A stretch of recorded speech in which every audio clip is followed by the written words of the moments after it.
Well, Victor Victrola VI 505 105 1918 has been returned to the living.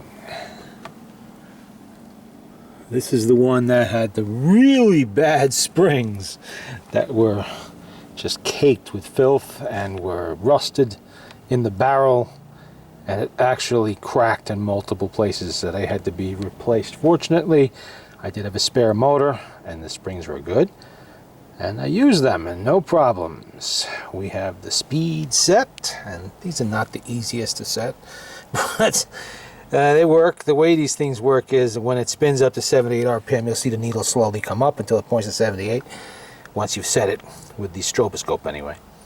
And you have to work with needle nose pliers and little tiny screwdrivers, and not my favorite speed setting speed device to work with is this. They had several. This also has the auto stop feature. There's nothing automatic about a Victrola auto stop from this era. See it back here. You have to manually set them according to the length of the record. So every record has different lengths, so you have to set it every time you use it. Frankly, it's just as easy just to use the regular brake, but it does work. It does work, and it was a popular upgrade in a lot of older machines. I think the oldest Victrola VI I found one was in 1913. Obviously, it was retrofitted later on that one. This is a mahogany machine. I had a video out on this one before. This is C.J. Heppy & Son in Philadelphia. Was the dealer who sold this to whoever bought it. And it's a very dark patina on this one. I'm going to go with fumed mahogany, not really red mahogany, because if you look under the lid, it's very dark under there too, where sunlight never touches. This is definitely going to be a fumed mahogany machine. It's got its little rubber feet replaced on there. It's up. I went over the case and cleaned it. As you can see, and all that came off of it. And the motor was done a few weeks ago, actually, and it's all back together now and playing. And it's a nice machine. Other than the bit with the springs, you know, this is obviously an attic refugee. In fact, I know it was an attic refugee. It was dragged out to an estate sale, and a friend of mine bought it. And you can always tell the attic refugees, because they're the ones that are going to have the rock-hard gaskets and layers and layers of dust and cobwebs, and the motor is going to be one solid block of congealed old grease, that kind of thing. You can always tell. At least there was no veneer or wood damage on this machine. Tiny little spot right here in the corner, but it's not spreading.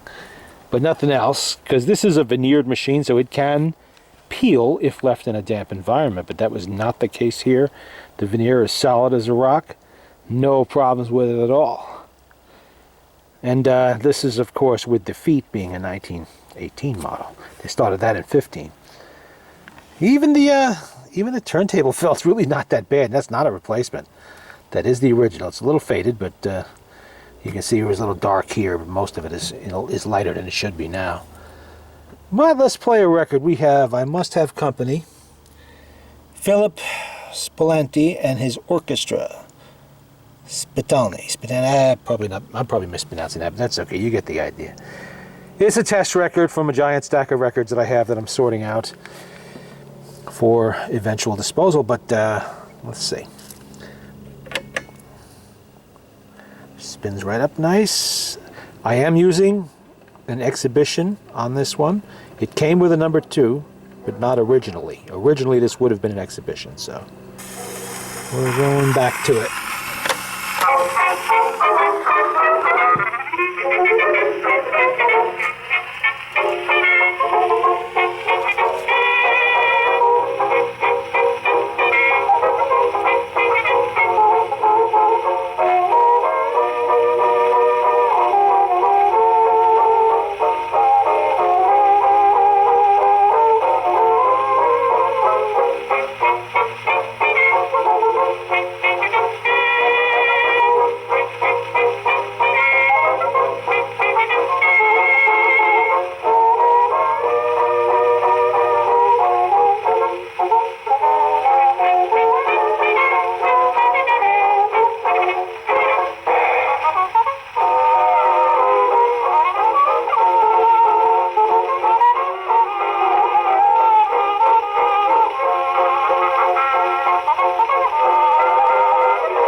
and you just heard the brake work. I don't really know what to call that. Auto brake? You really can't call it an auto brake because it's not automatic, but it does work.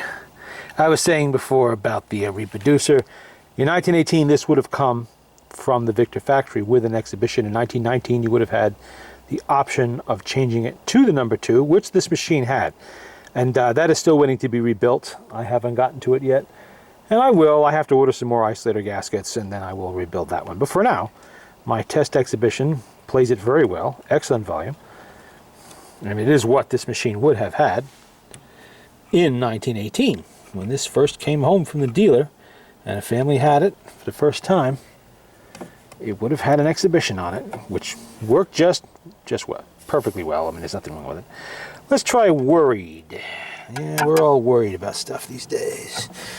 Death stalks the land with coronavirus. What's not to worry about? Yeah. Okay, let's get a needle. You might notice something weird about that crank. Yeah, that's from a Victrola VI.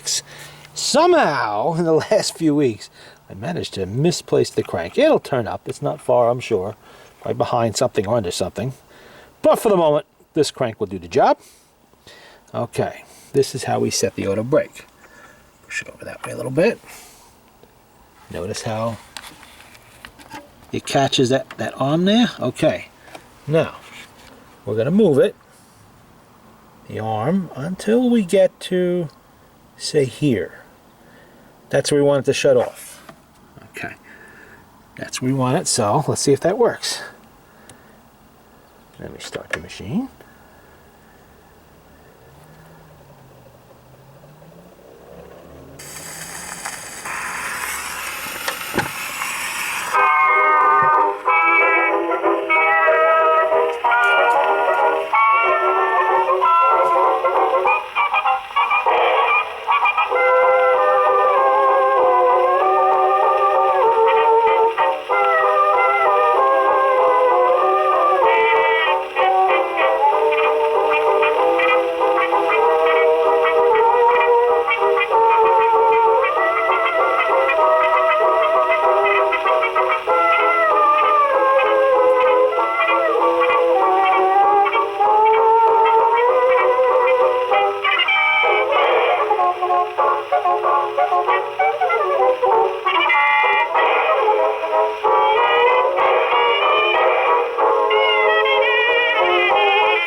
I must have set it to go off a little too soon.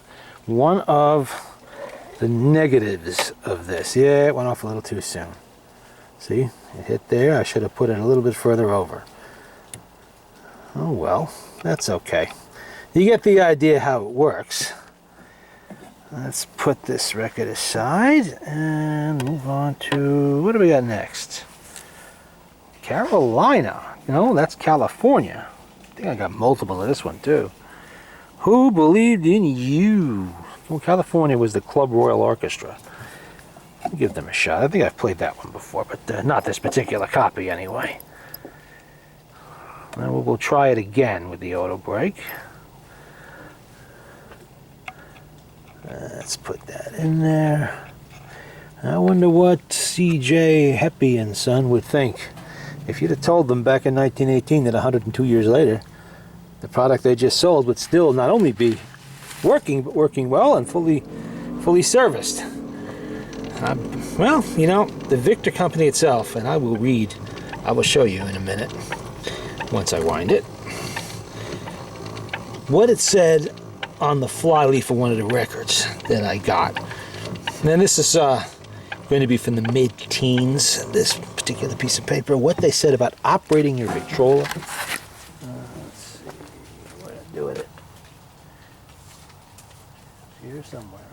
That's not that one. There we go. Huh. Okay. This is what it says. How to care for the Victor. Use the Victor constantly. Don't be afraid of wearing it out. The motor will give better service when used frequently than if allowed to stand unused. Do not wind the spring too tightly. Stop when spring offers strong resistance. Yes, I've told you that before. Use a new Victor needle for each record. Never use a needle to play more than one selection. Never use needles which are guaranteed to play more than one record, as they are injurious to the record. Now, this is before Victor came out with their own multiplayer, the tungstone needles, obviously. The turntable on the Victor should be run safe. Yeah, we know that. Keep friction leathers well oiled. We know that too. Should the motor become sluggish, oil the bearings and all moving parts with the best grade of sewing machine oil. Lubricate worm gears with pure Vaseline. We have better choices today, but Vaseline still works. New Victor records at all dealers on the 28th of every month. Go and hear them. And over here they have a little design. You can see that style of motor went out of use, I believe, in 1914. Or early 1915, so you can tell the age of this. But still, they tell you, use the Victor constantly. You're not going to wear this machine out by using it. You won't. If you try to overstress the spring, you will snap it, and then you have to be fixed. But this was made to last the ages. This is one of those products that simply was made to last forever.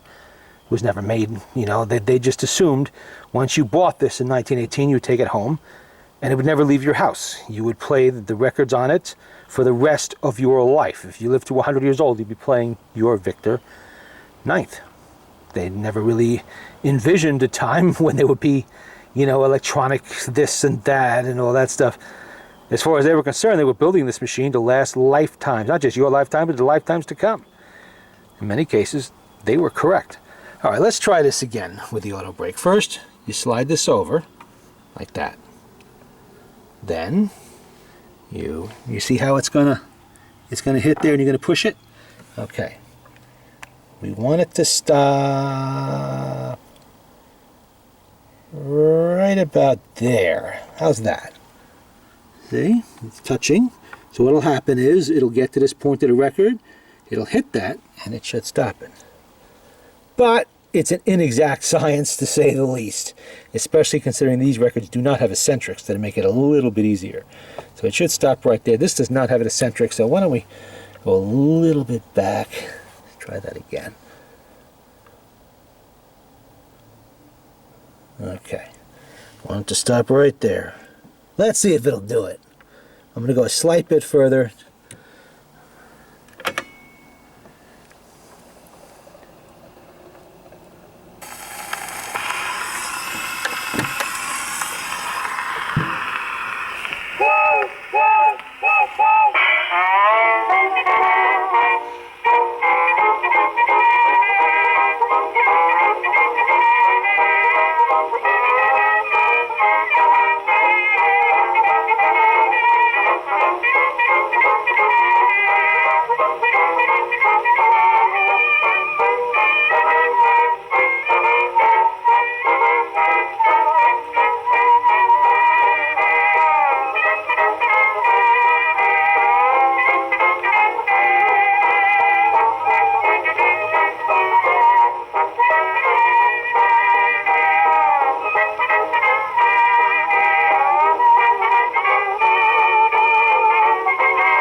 Oh, that time it worked. Managed to set it correctly. It's amazing how nice that record sounds, actually. I know that was a popular song back in the day, but this is a pretty clean record. And it's a nice machine, too. I mean, it's a nice horn in these things. Like I said, this is Victor's most popular model. I mean, you can't beat that. You know? Of all of them, this was the one that everybody bought. 650,000 of them, something like that, between 1911 and 1920. Well, I know it was 24. I believe they stopped U.S. sales. And then they went, Peerless Quartet with Mammy Lou. Let's try that one. They went and had them for export, I believe, for another year or two. But let's see, we need to change. Did I change the needle? No, I didn't. But we will put a needle in there. Oops, lost one. Okay, we're going to try again with the auto brake and see if we can get it to work twice in a row. You get used to it after a while. You know, it's better than nothing. It is. And this was an early attempt by Victor. Okay, push it. Now we want the record to... See, this is a longer record, so the other setting would not have worked. We want it to stop. Went a little too far. Wasn't paying attention. Filming with one hand and... Alright, we don't want to stop there. We want to stop right there. Okay. Oh. See the needle?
Might have caught that one a little too soon, but I think the song was actually over anyway. Not quite. Well, that's why I don't like to use the auto brake. But it does work some of the time. Depending on that. And this is the one thing you can't blame the equipment. This is me setting it, screwing it up. Okay, well that's it for now. That was Mammy Lou by the Peerless Quartet, by the way. Just to look at 505-105, 1918, Victrola VV-IX. There'll be another video when I eventually do finally rebuild the number 2. Since it came with the machine, I'm going to keep it with it.